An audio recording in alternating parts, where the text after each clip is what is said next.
Hey dear friends, my dear colleagues, my dear students and everyone out there. You're all welcome to Module 3 of our Spoken English. In the earlier two modules, we talked about vocabularies. We had some fun with English words, the pronunciations, those with seams, those with different meanings. Today, well, anyways, is something entirely different. I'm going to share with you some important tips that will really help out in speaking fluently and speaking English. So today we are going to have tips for good communication. Now what is communication? Of course, that's the interaction we have when we speak. We can speak to 2 people, to 3 people, to a group of people. They can be somebody we know, our friends, our colleagues, okay, and they can be people we don't even know. So how do we communicate with them? How is it possible that we speak fluently? You see, the first step in communication is for us to speak out. Until and unless you don't say something, you cannot begin an interaction, okay? And whatever it is, just say it out. You know, if you keep hesitating that my grammar would be wrong and I would be laughed at, then my friend, you aren't moving ahead. You see, I know it's that fear in us that, oh my god, if I use a wrong verb, if I use a wrong tense, maybe if I use a past tense instead of a future tense, people would laugh at me. No, you have to overcome that. You cannot stop talking, you cannot keep silent just because somebody would laugh out at you. Nobody is perfect. You need to at least speak. And the main thing, the main aim to communicate is for the person you're speaking with to understand you. Okay? Grammar shouldn't be an obstruction. That means grammar shouldn't come in the way. You have to speak first. Only then you can practice. And once you practice, automatically those grammatical errors would vanish out. They would disappear. Okay? So I have some interesting tips for you. Let's adapt to them. And I'm very much sure that you would definitely improve. Tip number 1. Learn phrases, not just individual words. You see, what we think, what we believe is if we can pick up the big words in English and make use of them in sentences, it means we know English. No. See, when you need to speak, you have to think a lot in order to combine the individual words in the right order, using the right grammar and in a way that makes sense. But this is too much. It would take a long time before you answer somebody if you keep on thinking about it. Easier way out here is to focus on learning phrases instead. Then you will have ready answers and responses for any situation. No need to overthink. Focusing on phrases will help you speak English in complete sentences more naturally. Now what I mean here is phrases. When you have short sentences ready in your mind, all you have to do is just make use of them. You don't need to begin picking word by word, setting them up, constructing a sentence and then answering. It would take time for you to also figure out, oh my god, is this grammar right or not? No, all this takes time. So it's better we pick phrases, we learn phrases. It would make us speak more naturally. And yeah, we will be able to give answers easily. Now our tip number 2 is listen to more English. What I mean here is listening to more will improve your speaking. You see, most English learners read too much and listen too little. I mean, we are given the advice that let us read English books. But we keep on reading and we're not listening. My dear, how would you know what you're reading, whether it's right or not? The pronunciations make a difference. The tone in which we speak makes a difference.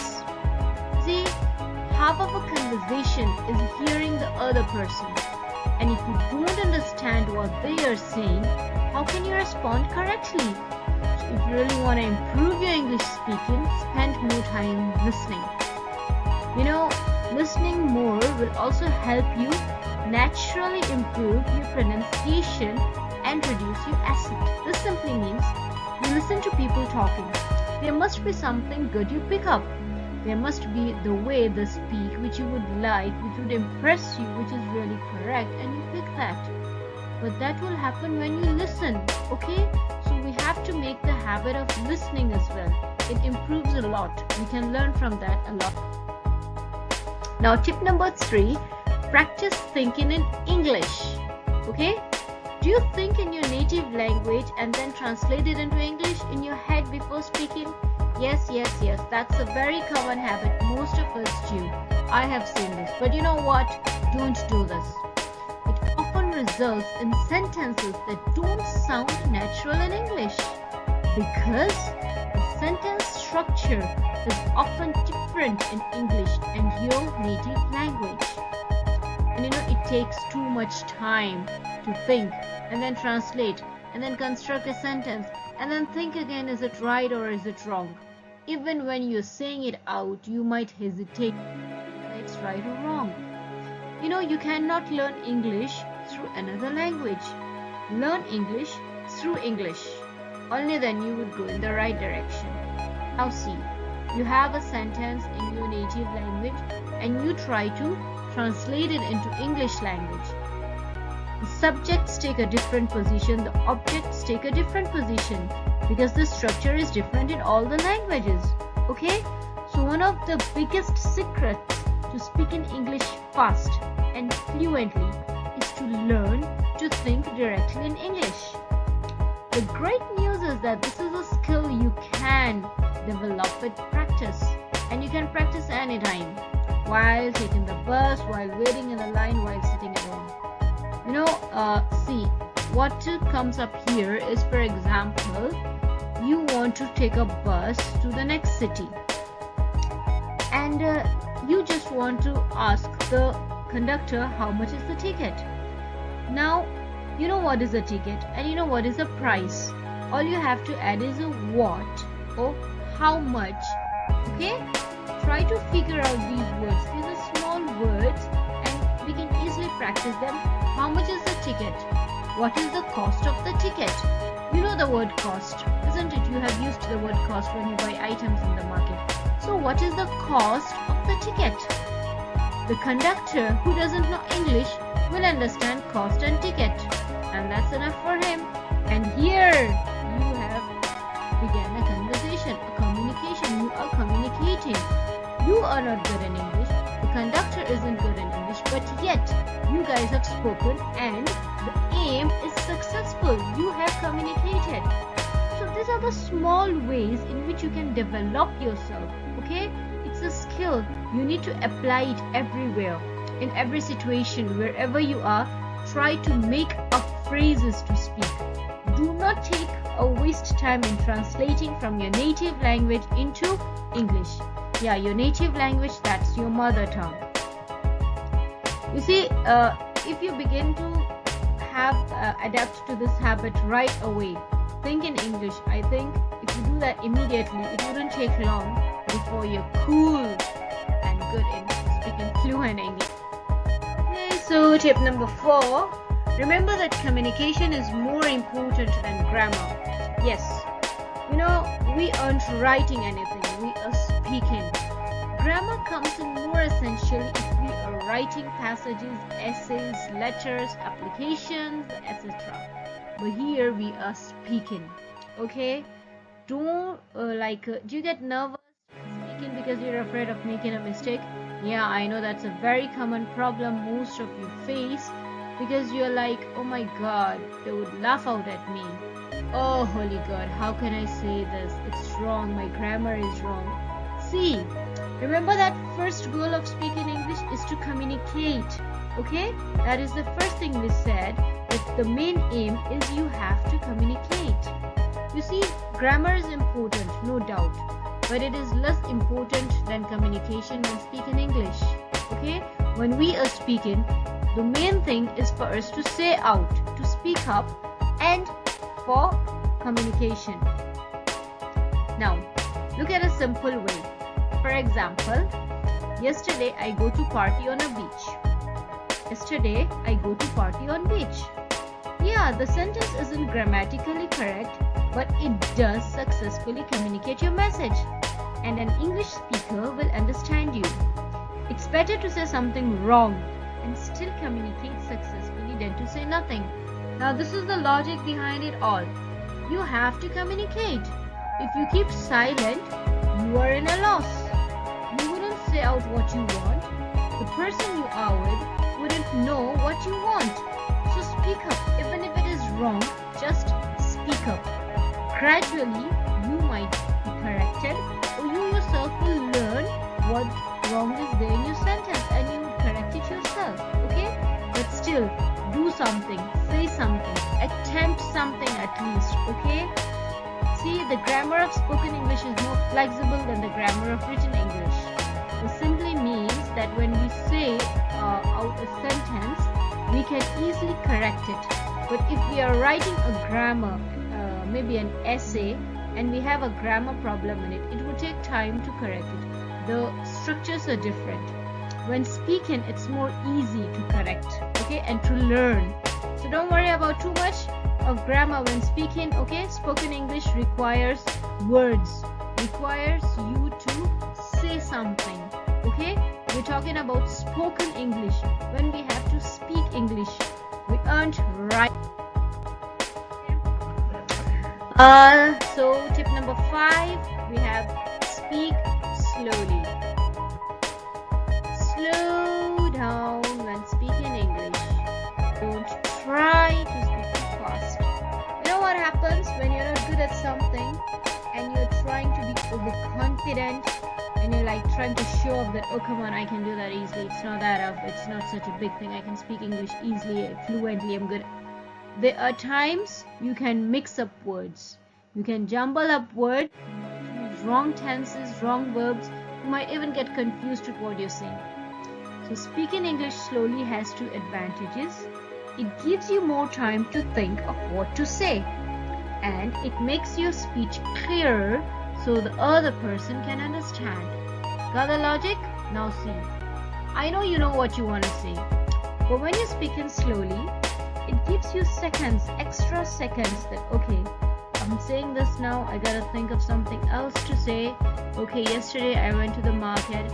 Okay, I came across some friends and my friends were shopping also and they bought some foodstuffs and I actually enjoyed myself yesterday. You know, you get the time to think because you're speaking slowly. You're not in a haste, you're not making it very fast.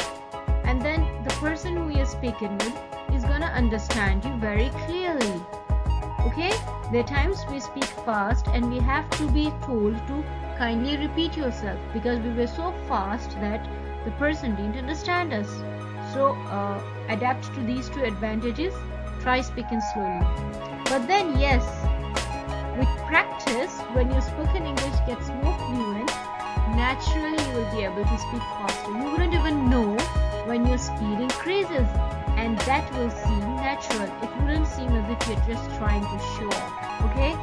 So learn gradually. Everything has a time. You cannot just reach the last step without taking the steps below. So let's move on. Tip number 6. If you forget a word, use other words. Okay?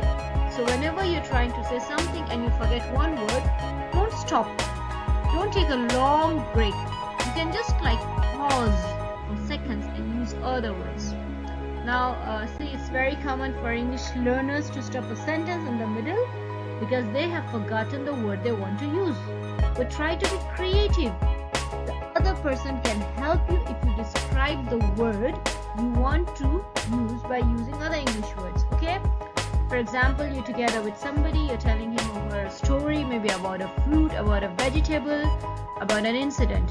And while you are speaking, you suddenly forget one of the words. Now, it's very common. It can be a simple word you forget. It can be a big word. It can be anything. Okay, that's our mind. Anything can skip any moment. But don't just stop. It looks odd. It's sort of embarrassing that in the middle of a conversation you just stop. So what you do is just try to think of a synonym for that word or try to describe that word. I'm sure the person with you will be able to help you out. Now, for example, see. One of my students was describing a recipe and he didn't know the word for one of the vegetables. So he said, it's white and like a ball. and when you cut it, you cry. So it's so obviously that the vegetable we have that is white and is round like a ball, and whenever we cut it, we cry. Can you understand what I'm talking about? Which vegetable is that? We cry. It makes us cry. It's white. Yes, I know you're thinking about it. Yes, it is an onion. Yes. So you see, my student just described the word, what it is, and I guessed that it's an onion. And that reminded him that, yeah, he was talking about an onion. You see, so the communication was successful. Even though he didn't use the original word, he just gave a description of the word. I understood what he wanted to say. So sometimes if you forget words, just try to create out something similar or a description to the word. I'm sure your communication will be successful. See how it's interesting? Now, tip number 7. Relax and have a positive, confident attitude. To make a mistake or forget a word when you're speaking in English, it's okay. Don't be nervous or afraid. It's okay, my friend. It's natural. It's not such a big deal. You don't need to be punished if you forget something. Okay? Don't try to feel embarrassed or insulted that you've forgotten something. Just relax. It's okay. Think positively. You see? Don't say, oh, my English is terrible, or something like, sorry for my bad English. No. These are negative comments and they're not helpful to you, okay? Whenever you give such comments, you are discouraging yourself. You are making yourself inferior. Don't use such words that, oh God, I made a mistake. Oh, I'm sorry, I said it wrong. My English is bad. I don't know English. No. Don't do this. Just relax, okay? Whatever you said is okay. You don't need to be apologetic for anything. So what you should do whenever you are about to communicate with anybody, keep it in mind, I can speak English. This will give you a confidence. It will give you an inner self-confidence, a strength that yes, I can speak English. Whatever I'm gonna say out is right. And even if I forget something, even if I make a grammatical error, it's okay. I would learn with time. Don't be nervous. Don't think negative. Always be positive in life. Have confidence and defend yourself in all you do. Okay? So remember, have a positive, confident attitude. Tip number 8. Learn real English phrases for everyday life. Yeah, in one of my spoken English lessons, I gave out some daily phrases used in our life all the time. You know, why I actually gave that list was because when we begin speaking a new language, we are like eager to know everything. So those phrases are those used in our daily life. If you practice them, I'm sure they'll really help you. And you know, these English modules I'm trying to make up are a simple and fun, effective way to learn new phrases and expressions. Yes, the main aim behind it is just that I want you guys out there to improve your spoken English. I am not teaching you English as a subject. No, that is entirely a different thing.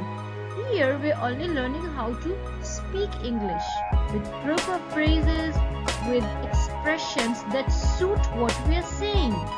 And my effort here is just that our speaking ability should improve, should be more impressive. Whenever we say something, the person listening to us should understand what we are saying. The person listening to us should be impressed with the way we speak, with our pronunciation, with our expressions, with our tone, with our accent. Okay? You see, each of my module is based on different topics. Conversations, reading, listening, dialogues. Okay? These things give us a lot of improvement. When we listen to dialogues, what we feel, we see that two different people are talking. Both talk in different tones. One can question, the other one will answer. The tone of a question is louder and different from that of an answer. These things will help you improve. You gotta listen to them a lot. And see, there are lots of practice phrases which we can listen to and repeat to improve our English speaking. I told you in one of my modules that one of the easiest way to practice is sit right in front of a mirror, speak to yourself, ask yourself questions, answer yourself. It helps a lot, okay? You will be able to see your expressions in real, how you are reacting to questions, and when you're answering, how your expressions are. These things help out a lot. See, I've provided phrases and vocabularies for practicing in the earlier models. I will still provide more that are used in daily life. I hope that these tips help you and you try to make yourself confident. If you do make a mistake, don't think you're bad at it or you do not know English. And even if you think, don't ever mention it out. Okay?